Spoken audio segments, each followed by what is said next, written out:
seed is all it takes to grow a forest. One candle can fill a dark room.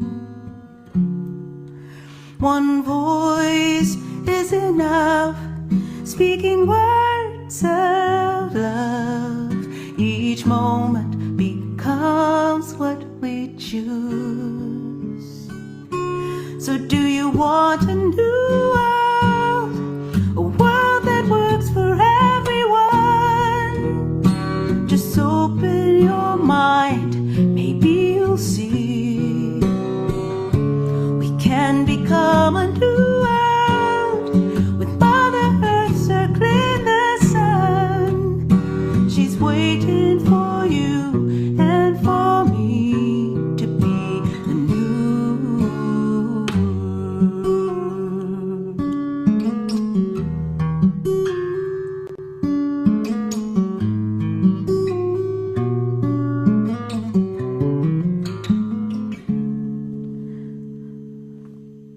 Our dreams light a path for us to walk on. Our songs keep our spirits alive. And each little child helps remind us why we not only might, we must thrive. So do you want a new world? A world that works for everyone? Then open your heart and you will see. We can become a new world with Mother Earth circling the sun. She's waiting for you and for me to be the new world. With just that thought, it has begun. Don't you want to see a new world? A world that works for everyone. Then open your life and you can be the coming of the new world with Mother Earth circling the sun. She's waiting for you and for me to be the new world.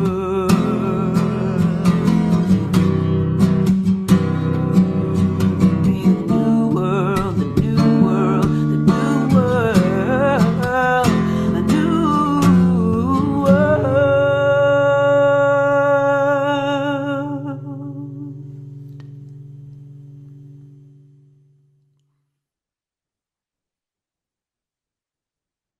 Welcome to our monthly ConnectFest. My name is Laura George, and I'm a member of the Founding Mothers Peace Room, as sophisticated as a war room, to quote the legendary Barbara Marx Hubbard. Friends, we are living at an incredible juncture in human history.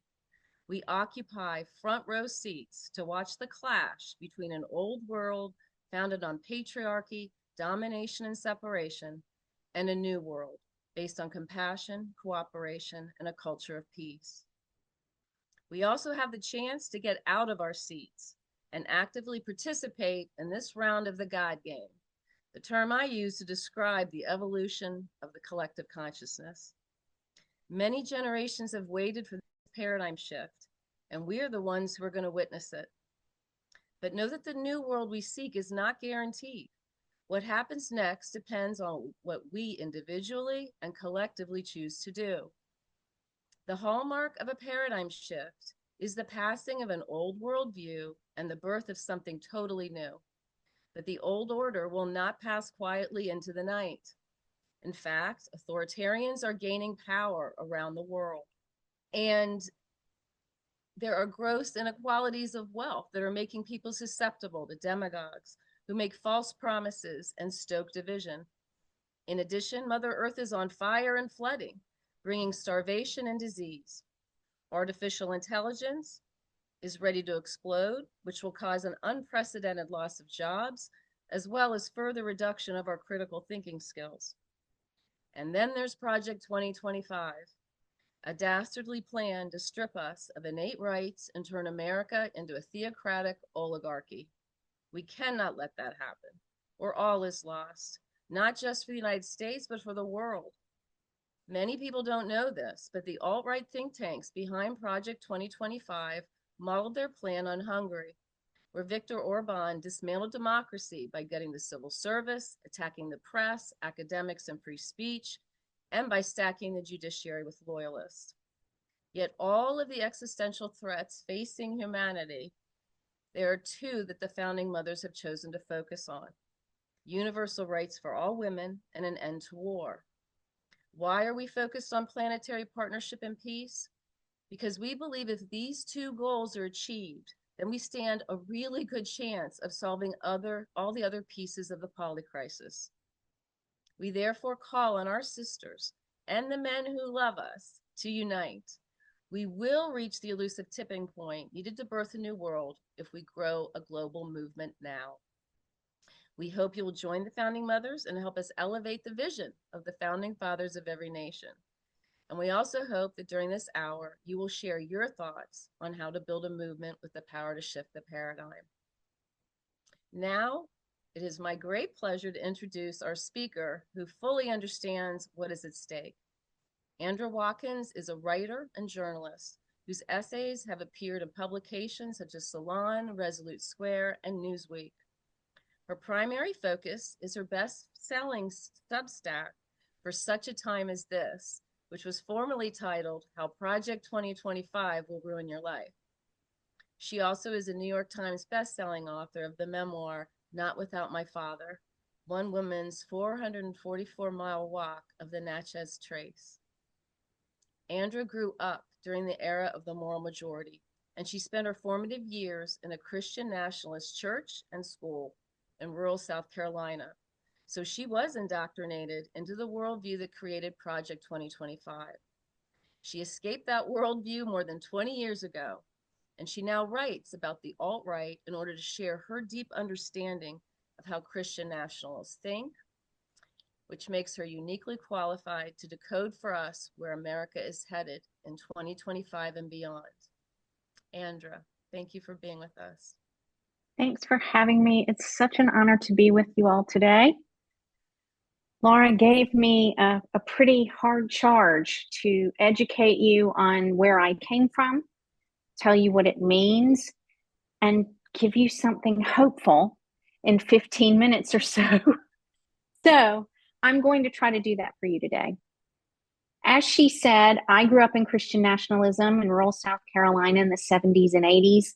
My parents joined a Christian nationalist church when I was 4 years old and enrolled me in their school when I was 5.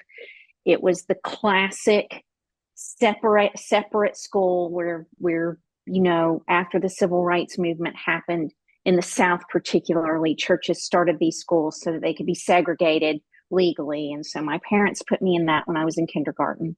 And I went there until I was in 12th grade and graduated. And then I went to Liberty University in Lynchburg, Virginia, Jerry Falwell's university, for a year. My church was one of the founding members of that movement. So I learned all the classic things in history in school, was fully indoctrinated. I was a card-carrying Christian nationalist cult member. I believed America was founded as a white Christian nation. I believed we were supposed to follow biblical laws and Christian nationalist interpretation of those laws, not secular laws. I believed we should never compromise on those things. Those are some of the tenets of Christian nationalism that we were taught in history as real history. And I believed those things into my early 30s. I was asked to talk about how I got away from Christian nationalism with you today, and I am going to talk about that a little bit in order to give you a list of tactics that you might use on the ground in your communities to help people in the coming months and years who might come to you and say, well, I thought I was voting for something entirely different than what I voted for, and I regret it, or I'm frustrated that I'm not getting what I thought I was supposed to get. So when I was 23, I married my good Christian husband. I was indoctrinated to marry a good Christian man as young as possible and have as many good Christian babies as God gave me and be a submissive, godly wife to my husband and a helpmeet. That's a good Christian nationalist buzzword that you've probably never heard before, to my husband. And so I married this good Christian man, and he wanted to go to seminary and be a pastor, and I was going to be his helpmeet and mother his children. But it turned out that he was an abusive man. And the abuse started with emotional and verbal abuse and was escalating toward physical abuse. He would do things like drive the car really fast on the way to church and run red lights while he was screaming at me and calling me names I can't repeat here and pulling my hair.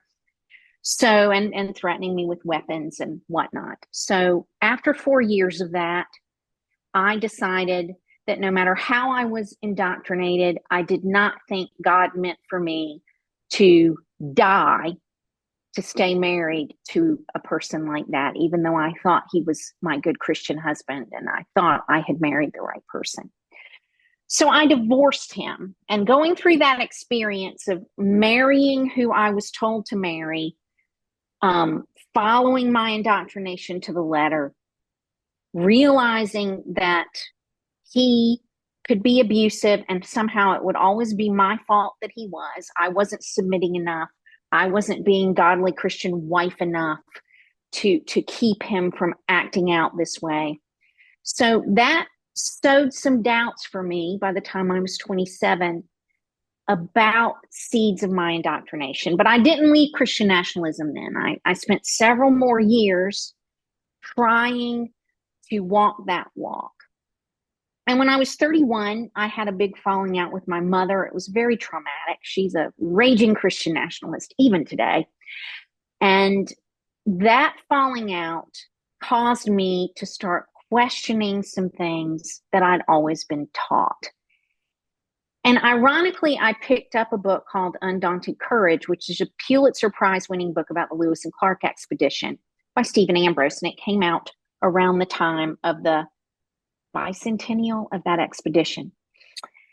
And so I picked that up and read it. And it was just this completely different story from history than of anything I'd ever learned in Christian nationalist school.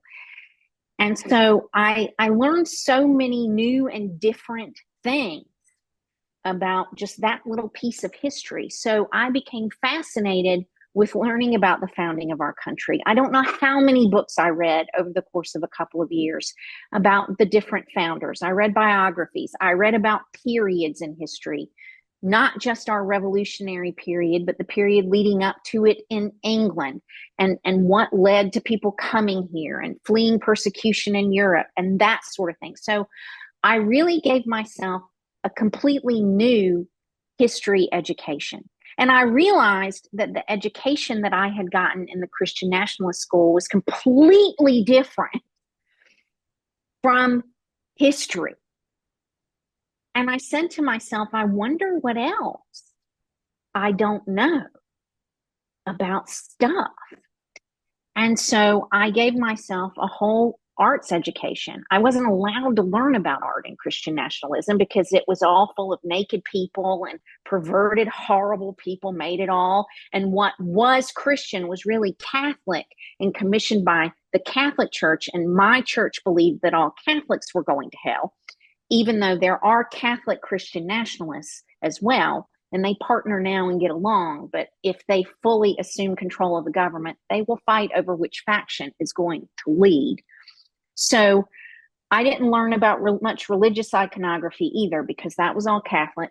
So I sent myself on a journey to learn about art. I visited museums. I read art history. I read about different artists. I learned what the different types of art and the eras of art were. And it was such a revelation for me.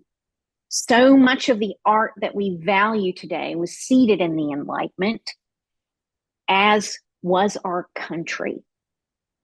And so I continued to move away from that upbringing. I stopped volunteering for the Republican Party, which I had done for a long time. And I started looking at other candidates to vote for and evaluating Do I really just want to straight ticket Republican vote all the time?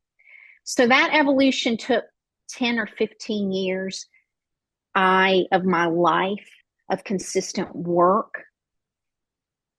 And people ask me all the time, how do we get people to leave this group of people? How do we get people out of this cult? The key piece of it is they have to want to leave. They have to realize what they're in on some level. Maybe not totally. I didn't realize what I was in initially when I decided to look at some other kind of history. But they have to realize that there's something about it that's not feeding their souls, or that's not making them happy, or that's not giving them the tools they need to cope with being alive. So over the course of the coming months and years, you may have people in your life who are fully invested in that movement, and I doubt very few of them will ever be gotten out of it. But there are a lot of Americans who are just Christian nationalist adjacent. They share some of those views, but they're not radicalized religious extremists. And many of us may know people like that. So when one of them comes to you in the next few months and says, I really didn't realize that I was voting for some of these things that they're doing. And this isn't really what I thought I was going to get.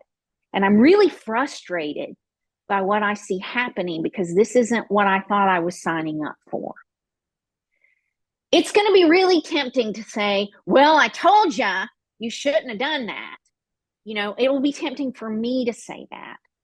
But perhaps a better approach would be to know who these people are in your life and have a list of things for them to offer them that might make them curious. My in was history and learning more about history and studying real history. You know what your connections are interested in. So don't send them to my Substack as the first place for them to go. Don't send them to politics. Don't send them to political stuff. Know something about each one of them, or have a short list of things about each one of them that they like and that they enjoy. And then offer them some options to learn about those things in a different way that might present a piece of the world through a different perspective. Know about groups on the ground in your community that they might be interested in, where they could interface with people who are different from them, or who may have different life experiences from them. That was really key to me after 5 or so years of my unwinding of my indoctrination, was actually making liberal friends and making friends that were, of different nationalities. I also started traveling and became very interested in seeing the world. And now many of my friends aren't even American as a result of that journey. So there are tools and resources and groups in our communities on the ground that you could have to offer as resources that don't have to be go volunteer for the Democratic Party. A lot of them won't do that. It really took me about a decade to get to the point where I could vote for a Democrat. I had to do that much unwinding of my indoctrination to be able to do that. So don't start there. I also want to say, I think it's going to be really important in the coming weeks and months to have one-on-one conversations with people we agree with and with people we disagree with. In 6 months, we may not be able to have a meeting like this online without being surveilled, without our names going on some list, without being questioned about it. So our one-on-one conversations and connections and relationships with people in our communities are going to be key to getting through whatever happens. And if it's not that bad, will it have been a bad thing to have spent time building those relationships? I don't think so. We're so disconnected because social media and how much time we spend in front of screens has made us value these passive interactions that don't really give us a whole lot. And we've devalued interactions in person. One of the things that I encouraged my readers to do right after the election was to walk through their neighborhoods and introduce themselves to people who had Harris wall signs in their yards if they didn't know them. And we could still do things like that, get to know people who may be similar to us in our communities that we've never met before. So I think going back and looking at some of those kinds of things would be a way to broaden our net in our communities, to realize where the vulnerable people are going to be and make plans in our individual communities using the tools we have, which are going to be different depending upon where you are, to protect those people and make sure those people have the tools and the resources they need to survive what lies ahead. Because they've made it very clear that they're going after trans people, they're going after LGBTQ people, they're going after women, they're going after peoples of color, they're going after immigrants. So we already know who the vulnerable people are. So let's band together, get to know our neighbors who are like-minded, and protect them as best we can. Come up with resources, come up with places for them to be, come up with ways to get them what they need if they can't get what they need for themselves, protect them from being targeted and perhaps taken away. We may need to do all those things on the ground in our communities. So there's a lot we can do to fight this and to resist this. One of the things that I've told my readers and encouraged my readers to do is to resist with your money, resist with your attention. They're dying to have a big bloody spectacle of showing America that we can't demonstrate publicly anymore. But one of our greatest powers is where we give our money and where we put our attention. So I think it's going to be really important to give our attention to things that feed us in the coming months. So I haven't watched the incoming dictator. I haven't read anything that he said. I haven't watched any of his interviews. I don't believe I've heard his voice since he was elected. We do not have to follow the chaos and the outrage all the time that he tries to create. We do need to pay attention to what the regime does and what they're doing behind the scenes, but we do not have to engage in this constant stream of outrage that is designed to make us feel defeated, that is designed to make us feel disconnected. So do everything you can to stay informed without engaging in the outrage. I found independent media to be very helpful with that. There are a number of resources that give me rundowns that are really quick, where I know that I'm informed. I never have to see his face. I never have to hear his voice. And that makes me really happy. I also have encouraged people to get rid of their Amazon accounts, stop buying from Amazon, get off of Meta products if you can. I've done all of those things. Shop local, support local and minority businesses as much as you can, and try to keep those businesses open and hurt these billionaires where they most hurt, and that's with their money. So I hope I've given you some tools that you can use that will make you feel empowered to resist what's coming. I do believe they will be quite successful, given what I've seen, little I've seen of these confirmation hearings, at radically transforming our government. And I think in a few months, we'll be living in a very different country from what any of us are used to. And it's going to be on all of us to save ourselves, because I don't think our politicians are going to save us on either side of the aisle. And I don't think the wealthy are going to save us on either side of the aisle. It's going to be up to us individually, working on the ground in our communities, working together to save ourselves and defeat this. And there are plenty of examples throughout history where people have banded together and done that. So we do not have to feel like it's hopeless. We don't have to feel like we can't succeed. because there are examples of other people who have done the same thing and they have succeeded. We don't have to roll over and accept this. And so I encourage you to go into this time that's scary, that we don't know what's going to happen, with hope, with proactive tools to use to stay connected, to take care of yourselves, to protect yourselves and your families and the vulnerable people in your communities, to encourage each other to work toward a better world. We can create the world we want that way if we don't give up. Thank you.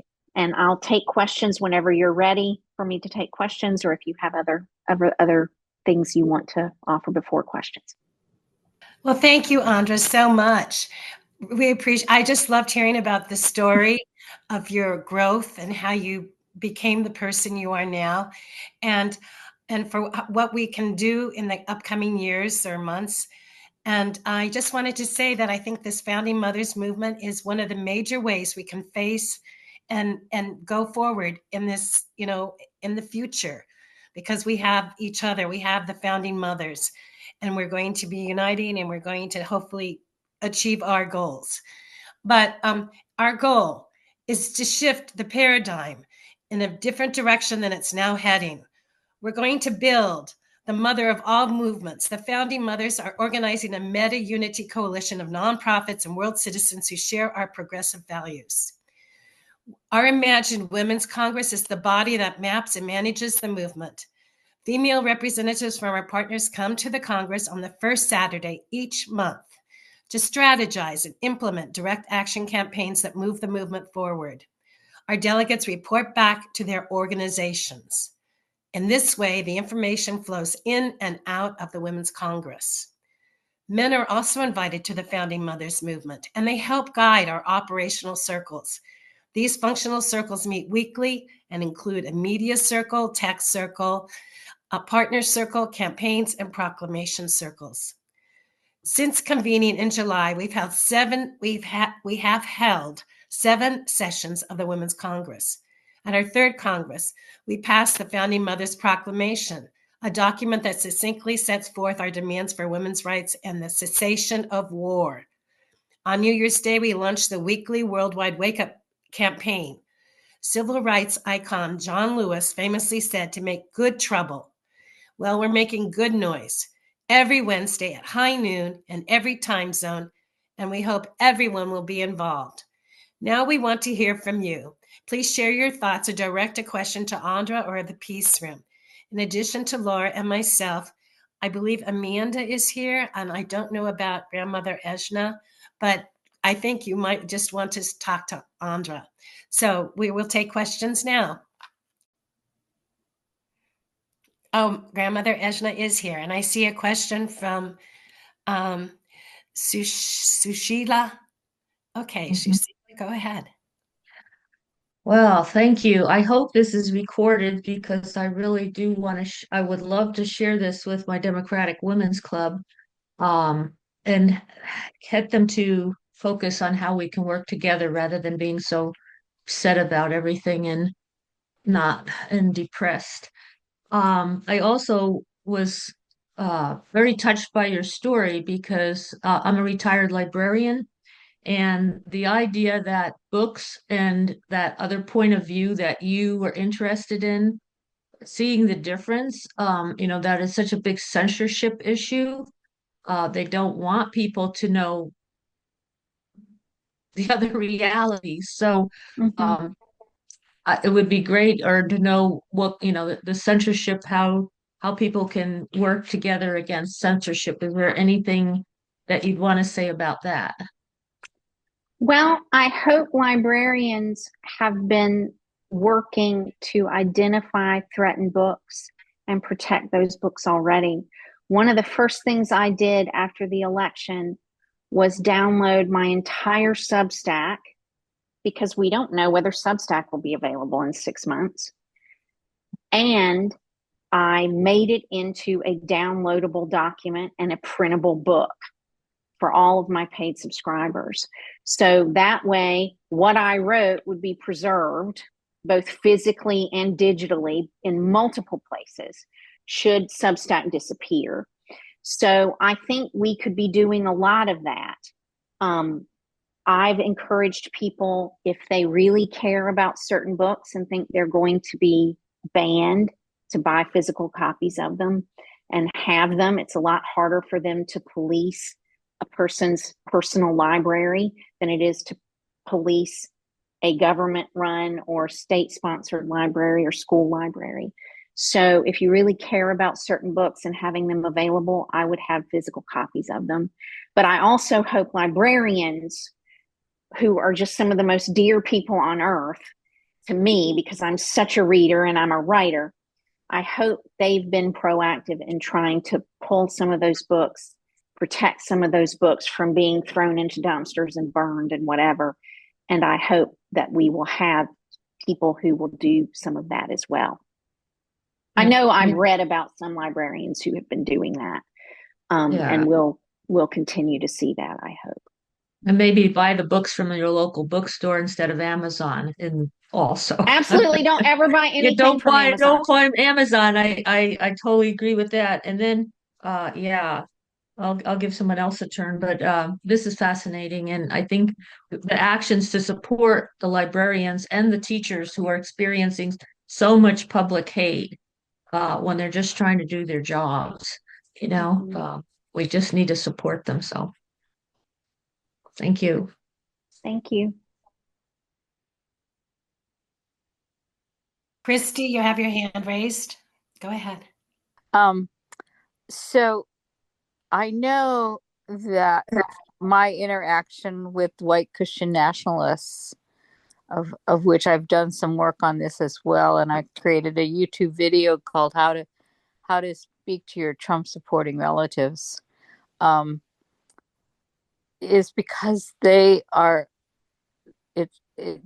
operating from a point of view that they are doing the right thing. It's for the love of God. It's like, but it's actually a fear-based. They're terrified for us of what's going to happen for us, and if they don't intervene with us and help us to see the light and all that stuff, that they're terrified of what will be the repercussions of what has happened to us. So I was wondering if you could speak to how you personally were actually able to overcome the fear, which is horrendous, of, that you might burn in hell and all of that. How are you able to rise above that thought and know that God is love and that there is nothing to fear? Or anyway, just what your thoughts are and addressing that fear with someone, because I loved your idea about speaking to the people and having some pre-scripted ideas in mind about, I'm so curious, how you came to this. Tell me more about how you believe this, and helping them to find the insanity within the looping that happens when you take them down the rabbit hole. They get all tangled in their own insane thoughts. Well, the key thing to know about people who are indoctrinated in Christian nationalism is Christian nationalism is not a faith modality. It is a certainty modality. So for years of my life, what I thought was my faith was not faith at all. So at some point, I had to tear my faith down to the very foundation and rebuild it. Because, what is faith? It's believing something you can't prove because it makes you feel better about something. It speaks to you somehow. It's not something you're ever going to be able to prove to anyone. But Christian nationalists present their interpretation of the Bible and their belief system as the one true faith. And they believe all other faiths are wrong. Even other Christians who don't agree with them are wrong. And so there is this certainty that comes from that they project, which really does come from this deep-seated insecurity with their own internal dialogue. That was always how I was. And so tearing my faith down to its very foundation was key to me to getting away from that fear. You know, now I am a person of faith, but I understand what faith is. I understand some other person's faith may be right. I understand all of them may have aspects that are right. I understand that every faith may be wrong, because we don't know. We can't know. So that's one of the things that help me in talking to my parents when they go down this rabbit hole of, we're so worried about you. You know, I stop them pretty quickly and say, I really appreciate your worrying about me, but I'm confident that, you know, I'm doing the right thing with my faith, and I'm happy to stand before God someday and give an accounting of that if that's what happens. And I don't have any problem with you believing whatever speaks to you and doing whatever speaks to you. And that's not a threat to me. And I'm glad that speaks to you. And so it sort of diffuses them and keeps them from hitting me with that throughout an entire conversation. They'll bring it up again the next time, but we can usually get off of that because there's nothing they can really say to argue with me. So that's how I diffuse those conversations in person, just by honoring their right to believe whatever they want and worship whoever they want and however they want, and not trying to tell them what to believe, and not asserting that they're wrong because they believe a certain thing. That's very threatening to them. Did that answer your question? Yes. I mean, I know it makes no sense to attack someone and tell them that they're wrong, because that actually, there was a study that was done, I believe it was done by Yale, that took people that were holding a belief that was actually entrenched in a known lie. And then when they were confronted about it, they actually, instead of going, oh, I didn't realize that about it, and oh, I see now it's a lie, they actually doubled down on the lie itself, became way more entrenched in it, because they were being attacked. And so it didn't unravel their you're dealing with people, you know, to use my parents as an example, you're dealing with people who've lived their whole lives for the next life. They've been told that they need to deny themselves on this earth. They need to build up treasure in heaven. And I think they become more radical as they get older, because what if that's been wrong? They have, to me, a deep-seated insecurity that maybe they've lived their whole life, maybe the only life they get, and maybe they're not going to have anything on the other side because that's not right. So they double down on it being even more right, and become even more radical. That's what's happened to my parents as they've gotten older. And I've seen that happen to other people as well. So, you know, there's a lot of insecurity. And so that results in arrogance and a sense of rightness that they project. And it's because many of them are so insecure about their own faith, because certainty is not faith.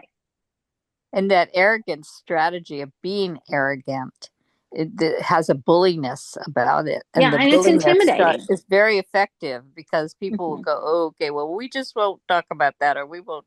So they shut down the conversation that could possibly have seeds planted to open minds and open hearts. But people can't even go there because they love this person. This is their relative. And so they will actually withdraw from, because the arrogance and the bullying that happens from the white Christian nationalist point of view is such an effective strategy to get you to stop challenging them. Yeah. So we have two other hands raised, and so I guess it's Ejna and then Andre. So, but thank you, Chris. Thank you. I think Andre's hand was raised before mine. Oh, Go okay. ahead, Andre. Go ahead, Andre. Well, thank you. Namaste, everyone. Peace. Andra, that was fantastic. I believe that you hit some important elements right on the head, especially about when you said, well, how do we reach out to others, and that they have to want to see it. And that was the most important point to me because I look at it also besides just the U.S., but globally, that the problems are so huge that we have to do the same thing you just said around the world. And that's why Founding Mothers movement is so important right now. We need women and men, but if women are first, watch what happens. But to set an example and to illustrate what is important. And so my study has been about nonviolence. And that if the women promote nonviolence, that'll attract attention. It's got to be global, but that enables then the conversations to say, we're not an enemy, we're not a threat to you, a physical threat. It will be a threat in essence to power, and so we need contention according to the scholars. But what you said was profound, and so yesterday I post on Founding Mothers Facebook, and I put on a quote by Martin Luther King, and it said that he talked about we need nonviolence, but he said nothing will be done until people of goodwill put their bodies and their souls in motion. And that's what you just talked about. It was fantastic. And so I think it's important that we don't denigrate the other because we want to find out, like you said, we want to talk to them and find out what they're thinking. And so, and Laura always is talking about how we want to have inclusive conversations. So thank you for what you're doing. And I think it's perfect as a macro level strategy and as the local strategy. You hit it on the head. Bravo. Thank you. Thank you. So, Ejna? Yeah, I have kind of an observation and a question. Andre, thank you so much. And Andra, wow. But I'm recognizing that we need to come into our local area community very strongly. And I want to bring this question to the people here about what you're doing locally, not just with activism, but how you're doing your self-care and how you're actually creating more security for yourself to go through these times. That it's actually because if the power grid goes down or the food supply into the cities is very vulnerable now. And there are shortages already, but I'm really curious about what's happening. The people who are here about food sovereignty or water sovereignty or communication sovereignty. I mean, how is that going for people who are here at this Congress right now? I'm curious. I will say before anyone else jumps in, I did a series in December on a topic called purposeful disengagement. And if you go to my Substack, we did different types. So one was protecting yourself individually, one was protecting yourself within your community and protecting your community, and one was economic disengagement. And a lot of readers posted all kinds of things they were doing. And that is the pinned post on my Substack, all the reader resources people shared. So there are still a lot of things that people here could use to make sure they're buying from the right people, to stock up on necessities and things that you might need or think you might run out of, or it might be hard to get, to make plans to have somewhere else to go if you need to leave your home for a time. So there are all kinds of resources in those 4 posts that you can go and read. And I think they might be really helpful. And we still have a few days to implement them, so it's not too late.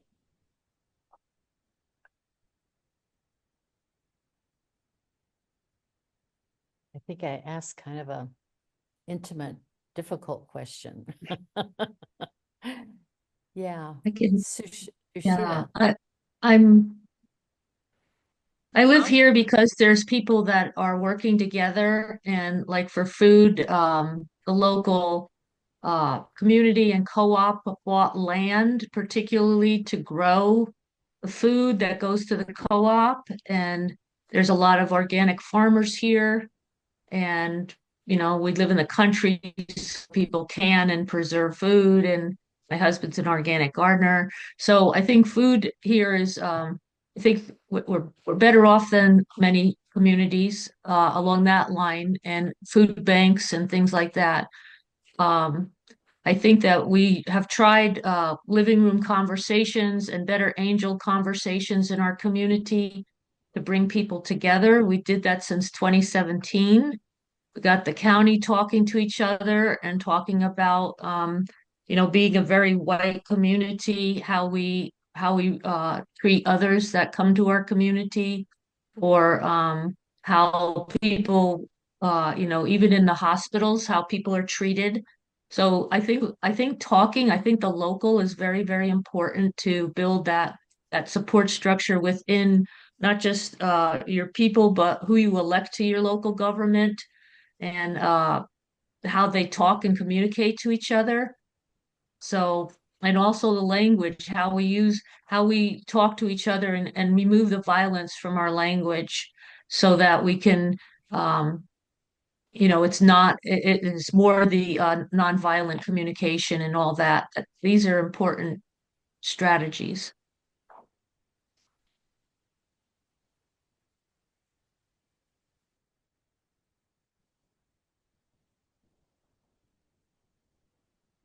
Noah Marshall asked in the chat, what independent news sources do I find helpful? And so for someone who maybe comes to you and says, I'm frustrated, or I regret my vote, or I didn't vote for this, I think Heather Cox Richardson's Substack would probably be one of the best things to recommend to them. She doesn't write with any type of slant or political bias.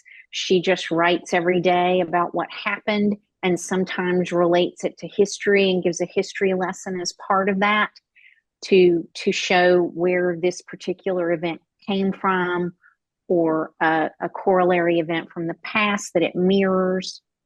So I would send them to her regardless of their political affiliation, and I don't think they would be turned off by that. I personally get a lot of my news now from the Midas Touch, which is another Substack YouTube channel. It's more progressive news. It obviously has a liberal slant. So I don't know that I'd offer that to someone who maybe comes to you with questions and is open to that. But for me, they've been a really great resource. I still read The Atlantic and pay for a subscription to The Atlantic. I like that they do pretty even-handed coverage, and it does come from both sides of the aisle. So I'm not just in a silo of reading the same thing and the same viewpoint all the time, and it keeps my brain a little more nimble. I subscribe to a number of other Substacks, and you can look on my Substack and see some of the other ones I recommend that you could read. But there are a lot of good independent news sources on Substack right now that are doing amazing work and are worth supporting. So corporate media has pretty much kissed the ring, and there's not a whole lot in the corporate sphere of media that we can rely on anymore. So supporting these independent journalists, I mean, Jennifer Rubin just left the Washington Post and started a Substack called The Contrarian with a bunch of other journalists who've left major publications. So that's another, I'm just looking at that one, and I don't know how much of a resource it will be for me, but that's another option for something to get good independent news. There's really a lot on Substack, so I would look there and see what speaks to you. But for a person who's asking questions, who may have voted for this but didn't realize what they were voting for, Heather Cox Richardson would be where I would send them for news. I have another question, Andra, Yes. about other other media or other ways we can keep communication. Say Substack goes away. I asked that question today to I'm connected to some pretty big Substackers, and I asked him, is there any plan for what we will do if Substack goes away? And he said there's not a plan in place right now, but people are working on that. And I said, well, we need to be, because we should just be able to flip a switch and be somewhere else if Elon Musk buys Substack or the owners of Substack kiss the ring and fold to the regime. So I know that there are people who are talking about that and the need for having somewhere else to go. So yeah. I guess this kind of conversation, I feel like, should be taking place in all of our communities, and each of us touching lives locally in this way. The big agenda to stop war, right now we're kind of distracted just in kind of survival, which is unfortunate, because we'd really love to demilitarize the whole earth, and all of those resources go to caring for ourselves and one another. One of the things the Founding Mother movement is working on is a letter to this I want to call it a behemoth, but I guess it's not really. I mean, it's kind of, in one way, it is like that. But these are also our relatives. I have had a lot of relatives in the military and still do. So, but it's just a whole millennial cultural civilization mindset about war, but it's been destructive to us for thousands of years. So, well, one of the things that I think Americans have never lived with constant war. They've never lived with constant violence other than the threat of mass shootings all the time. Americans have been really fortunate that our country hasn't dealt with a whole lot of violence, and I believe that's getting ready to change. So, will that change American attitudes to democracy and freedom? And I don't know. We'll see. Well, I've lived with it, being a Native person, and I work with Indigenous people and organizing Indigenous, because we're part of the disenfranchised, but we're actually the global majority of our human population. So we're really, and we're realizing how already resilient we already are, because most Indigenous communities are already into food sovereignty. So, but I would encourage that of every community, and the care, I guess, to me, this compassion and the capacity to really care that touches people's hearts, so that there might be some opening, because we've never that only comes from one-on-one FaceTime, spending time together. Exactly.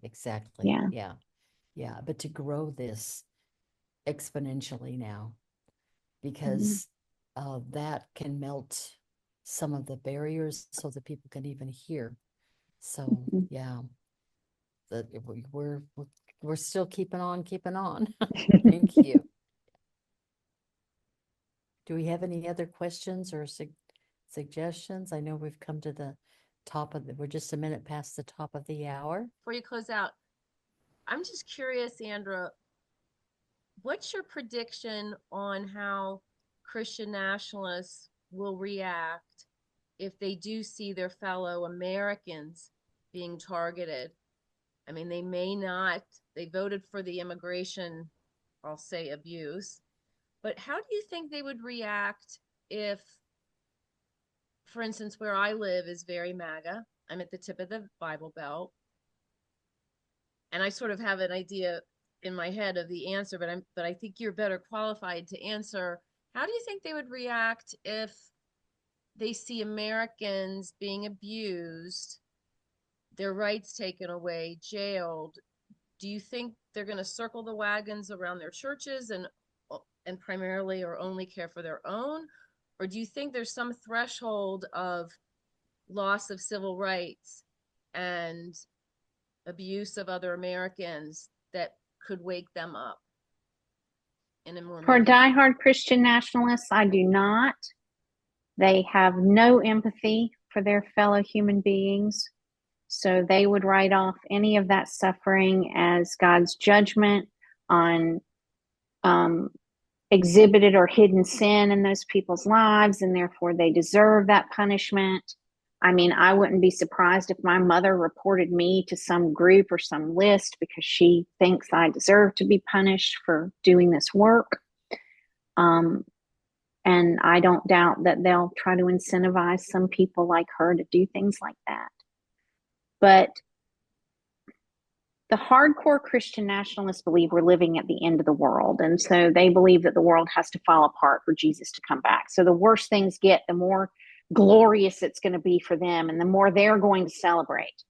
For Americans who aren't so radicalized and extremist in that kind of thinking, that may be what it takes to wake some of them up. But I think a lot of Americans won't really do that until it happens to them. And that's what's so hard about how they attack people. They right now, they attack people that, you know, they're going after trans people, and that's like 1% of the American population. So, you know, a lot of Americans are just like, well, I'm not trans, so I don't need to worry about that. A lot of women, when they lost the right to bodily autonomy, were like, well, I don't live in a state that did that, or I can't be pregnant anymore, or whatever, and so I don't need to worry about that. Or I'm a man, so I don't need to worry about that. So there's a lot of that kind of complacency in America, and I don't know how much loss of freedom and persecution of different peoples it's going to take for enough Americans to say we're not going to stand for this. I have no idea. You know, I read an interesting article on Heather Cox Richardson's Substack about Iran. No. Yeah, I think it was Iran. It was either Iran or Afghanistan. And, you know, when they were removing, it was Afghanistan, it was the Taliban, when they were removing all the rights from women and basically enslaving women in their own homes, nobody did anything to protect them. People didn't fight enough. And so women lost pretty much every right they had. Now that they've fully subjugated the women, they're starting to come after the men and tell the men how they have to wear their beards, how they have to dress at work, threatening them with jail if they don't attend mosque enough times a month.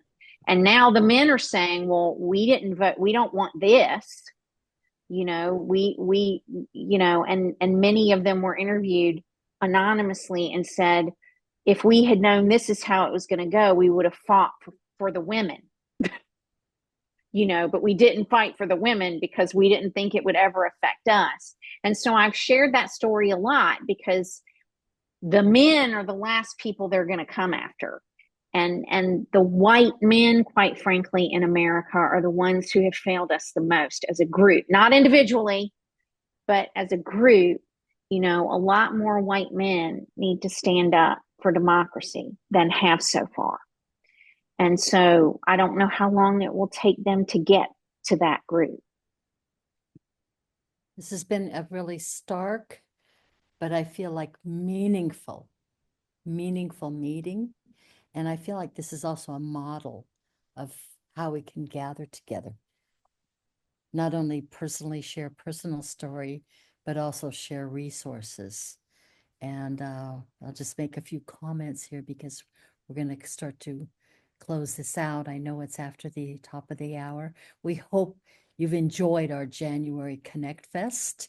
And if you haven't joined Founding Mothers Movement yet, there are 3 ways to join, you know, as a world citizen, as a partner group, and as a delegate to our Women's Congress.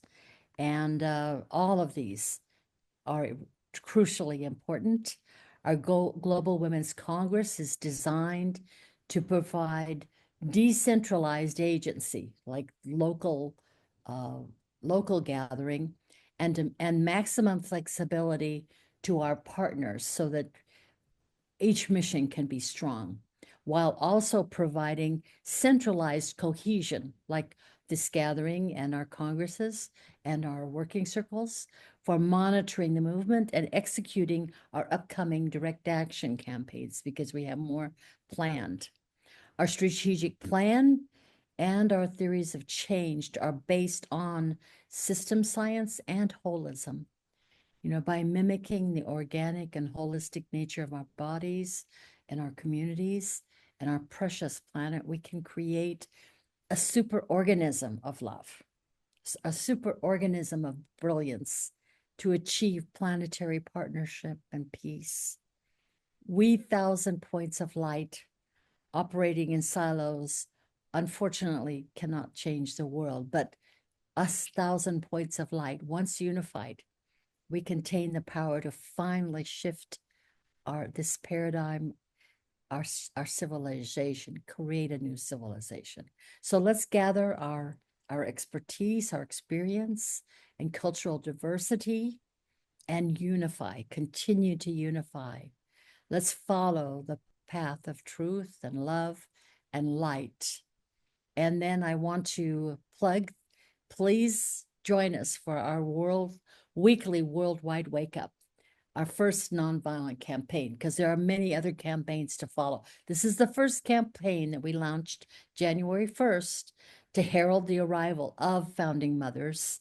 And we go outside every Wednesday at noon in every time zone and make good noise or grab attention.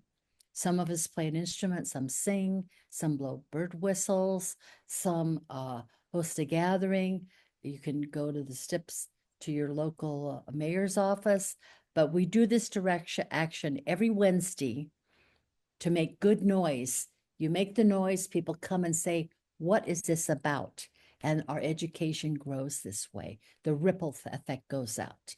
So we do this every Wednesday until our proclamation is honored and we are free and war ends.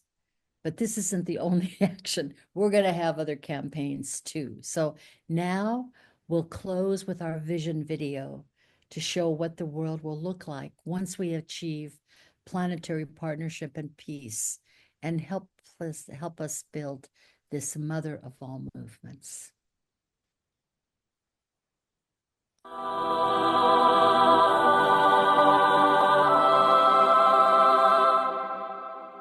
The year is 2030, and the Founding Mothers Movement has successfully shifted the paradigm. We have achieved a great victory. We have fully empowered women around the world, and we have stopped an evil that no people before us were able to prevent. We have ended war.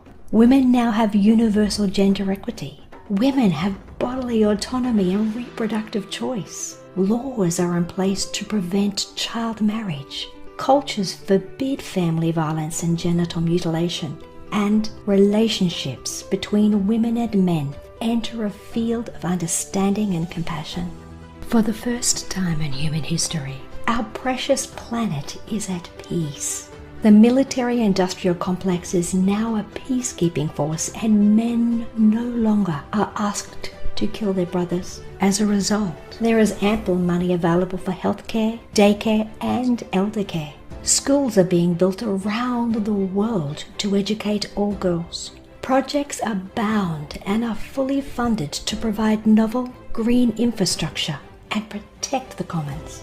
Artificial intelligence is properly monitored and employed for benevolent projects that enhance life on Earth.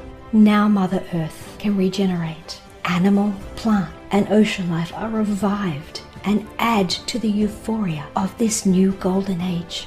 All my relations, one of the original instructions, is a lesson taught in every school, along with mindfulness.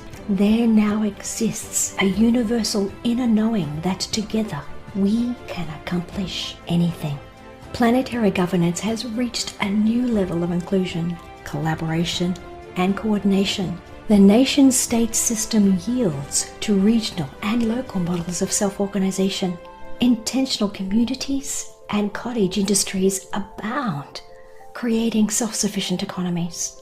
Globalization now means that we are one species with one shared destiny. Personal freedom is intertwined with responsibility, which we gladly share as members of one human family. The news story is told far and wide. Our children know it by heart. Songs are written in its honor.